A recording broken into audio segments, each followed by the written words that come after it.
Graça e paz, meus queridos, como que vocês estão? Eu tenho passado por um momento assim na minha vida bem decisivo, né? O Senhor tem feito um rebuliço na minha vida. E no meio dessas situações a gente precisa aprender a se posicionar, né? E acredito que o primeiro posicionamento que Deus pede para nós é que a gente entre em jejum, entre em oração, porque só assim a gente consegue receber uma resposta que venha do alto para as nossas vidas. E assim eu tenho feito, né?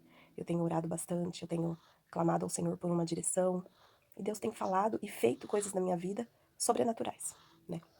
E por que que eu tô aqui gravando esse vídeo pra vocês? Porque eu creio que nós somos um instrumento nas mãos do Senhor. E nós precisamos estar disponíveis para sermos usadas. Nós estamos vivendo tempos difíceis, né? Onde o amor de muito tem se esfriado. As pessoas têm trocado princípios divinos, né? Por posições e tem esquecido de olhar para as pessoas à sua volta. Eu falo isso porque hoje, algo que se prega muito dentro das igrejas é: olhe somente para Jesus. Porque se você olhar para o homem, você vai cair. E de fato, isso é uma realidade. Mas precisamos buscar amadurecimento espiritual. Por que eu falo isso? Porque Jesus, ele é o nosso maior exemplo a seguir. Jesus, ele olhava para Deus e para todas as promessas que foram feitas através do seu nome. Mas Jesus, ele foi enviado por Deus para morrer por nós, seres humanos, homens, pecadores. E quando a gente pega o exemplo dele, ele não olhava para aqueles que eram entendedores da lei, aqueles que estavam bem dentro dos seus ministérios, dentro da igreja. Jesus não olhava para eles, porque eles já se achavam bons o suficiente. Mas Jesus, quando foi para levantar os 12, ele foi procurar nas ruas, ele foi procurar nas casas, ele foi procurar em lugares improváveis. Jesus, ele veio para os doentes, ele veio para os desprezados, ele veio para os humilhados, ele veio para os perdidos. E quantas pessoas estão assim dentro da igreja? Quantas pessoas estão doentes dentro da igreja? Quantas pessoas estão sofrendo caladas dentro da igreja? E por que eu tô falando isso? Porque isso é uma realidade. A palavra de Deus fala que o amor de muitos se esfriaria. E que se ele não abreviasse os tempos, nem mesmo os escolhidos seriam salvos. E quando a gente começa a ser tocado pela palavra, pela revelação da palavra, o Espírito Santo começa a nos incomodar para nos posicionarmos. E às vezes, se posicionar, amados, vai gerar um rebuliço. Jesus causou isso no meio dos seus. Ele foi perseguido pelos entendedores da lei. E quando eu falo isso, porque é uma realidade. Se nós pegarmos lá a passagem de Mateus até Apocalipse, a gente vai entender o ministério de Jesus e tudo que ele deixou ensinado para nós. E ele disse: vá e faça obras maiores das quais eu fiz, porque eu vou para perto do Pai. E Jesus deixou essa missão para nós praticarmos o ID. E ele disse mais: aonde estiver 2 ou 3 reunidos em meu nome, ali estarei. Toda vez que Jesus tentava ensinar dentro do templo, ele era atacado, ele era perseguido, porque Jesus andava na contramão das leis e também na contramão dos religiosos. Porque Jesus olhava para quem? Os pecadores, para os desprezados, e praticava os milagres. E nós? Como temos agido no nosso chamado? Estamos negociando os nossos princípios para viver debaixo de cartilhas, debaixo de leis impostas por homens? Negligenciando o olhar para os pecadores, para os doentes, para as viúvas, para os pobres?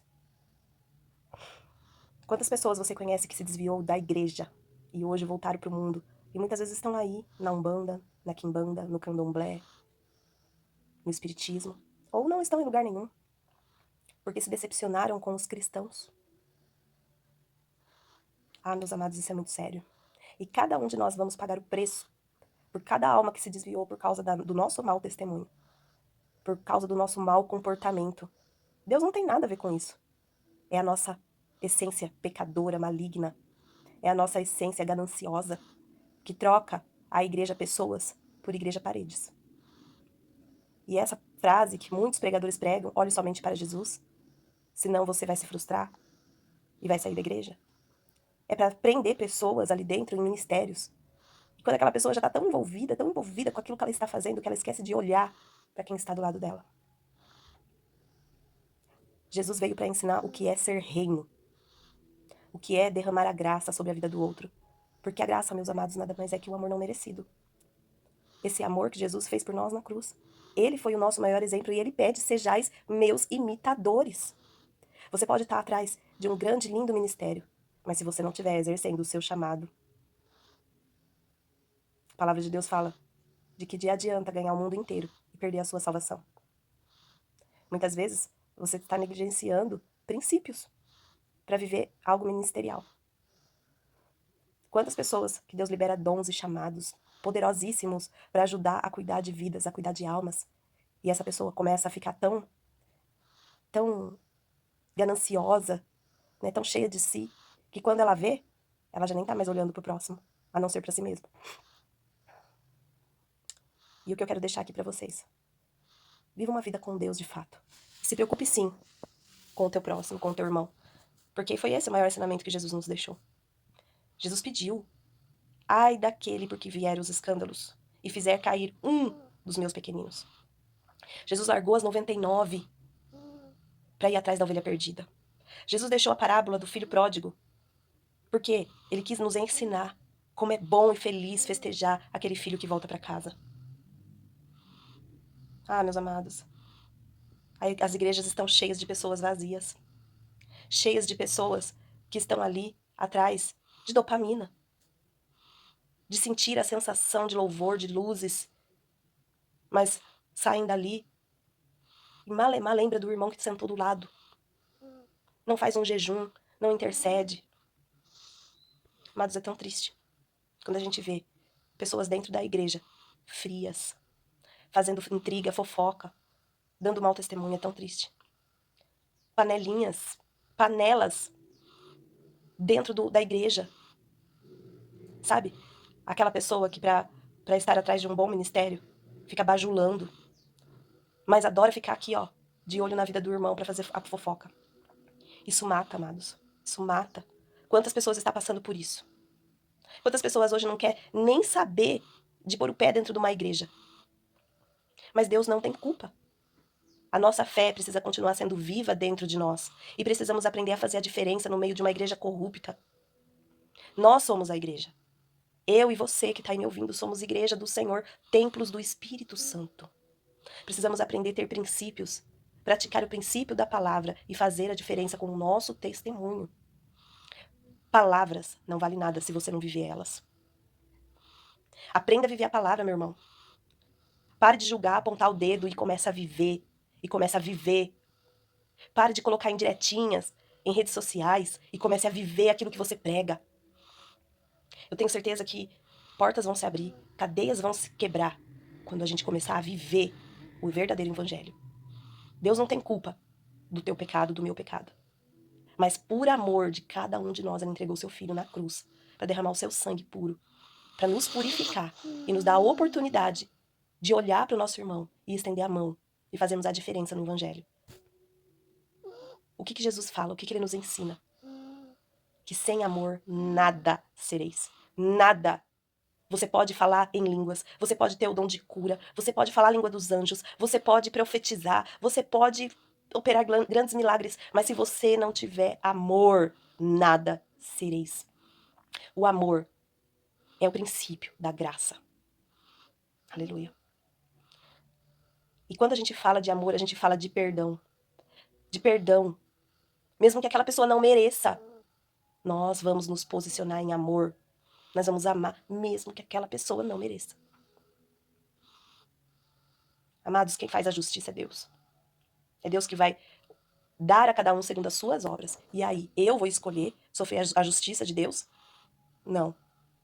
Eu escolho viver debaixo da graça, debaixo do amor não merecido. Praticando isso na minha vida. Senão não vai adiantar nada. Precisamos parar de colocar o nosso eu na frente e nos preocuparmos mais com o nosso próximo. Hoje em dia, não se prega mais isso. As pessoas estão colocando o eu dela na frente. É claro que a gente precisa aprender primeiramente a se amar, a se perdoar. Porque a palavra fala amar a Deus sobre todas as coisas e o próximo como a si mesmo. Se a gente não se amar, amados, a gente não vai conseguir amar o próximo. Se a gente não se perdoar, a gente não vai conseguir perdoar o próximo. Se a gente não se curar, a gente não vai conseguir liberar cura na vida do nosso próximo. E quantas vezes a gente vê pessoas doentes adoecendo outras pessoas? Pessoas que não foram curadas fazendo outras pessoas sofrerem. Mas se a gente entender os princípios bíblicos da palavra de Deus e começar a buscar o Espírito Santo, que traz a paz, que excede todo entendimento, vai nos auxiliar, meus amados. Nós não precisamos ficar desesperados. Basta a gente entender qual é a vontade de Deus para nossa vida. Sermos sensatos, buscar sabedoria, discernimento espiritual. Amados, nós influenciamos outras pessoas com as nossas atitudes, não é com aquilo que a gente fala. Não é com aquilo que a gente prega. Nós influenciamos outras pessoas com o nosso testemunho. Eu peço a vocês, nesse momento, que vocês reavaliem a vida de vocês. Reavaliem, sabe? Comece a pensar como eu estou sendo, primeiramente comigo, segundo com Deus e com o próximo. Como eu estou sendo com Deus? Será que eu consigo ser grato pelo que Ele fez por mim? Pelo que Ele faz por mim todos os dias? Ou será que eu sou uma pessoa que vive murmurando, reclamando, achando problema em mim e nos outros, questionando Deus? Uma pessoa que não tem disciplina. Amados, é aquilo que a gente é, nós vamos transbordar na vida do outro. O que nós somos, vamos transbordar na vida do outro. Por isso precisamos pedir e clamar ao Senhor por uma mudança de mente, para ter uma mente transformada pelo Espírito Santo. Nós precisamos buscar isso. Senão nós vamos continuar sendo taxados de crentes e as pessoas, aqueles crentes que ninguém quer ter por perto, envergonhando o evangelho. Nós precisamos meditar na palavra de Deus. O que Deus tem pedido para você? O que Deus tem falado no teu coração? Para de olhar, sabe, para essas pessoas que dão mau testemunho e começa a fazer a diferença. Aquilo que você critica no teu irmão, muda em você. E começa a fazer a diferença. Começa a amar mais, a se amar mais, a amar mais. O mundo precisa de amor, mas amor verdadeiro. Não amor interesseiro. Amor verdadeiro. Amor que cura, que liberta, que enxuga as lágrimas. Amor que sorri com os que sorri, chora com os que chora. Não amor interesseiro. Precisamos pensar, meus amados. Precisamos pensar. Qual é o testemunho que eu e você estamos dando? Precisamos pensar. Quero que vocês reflitam. Em nome de Jesus. Eu deixo aqui esse recado. E se essa palavra fez sentido pra você, eu peço que você curta e compartilhe. Que eu tenho certeza que o Espírito Santo vai continuar falando ainda no seu coração. Em nome de Jesus.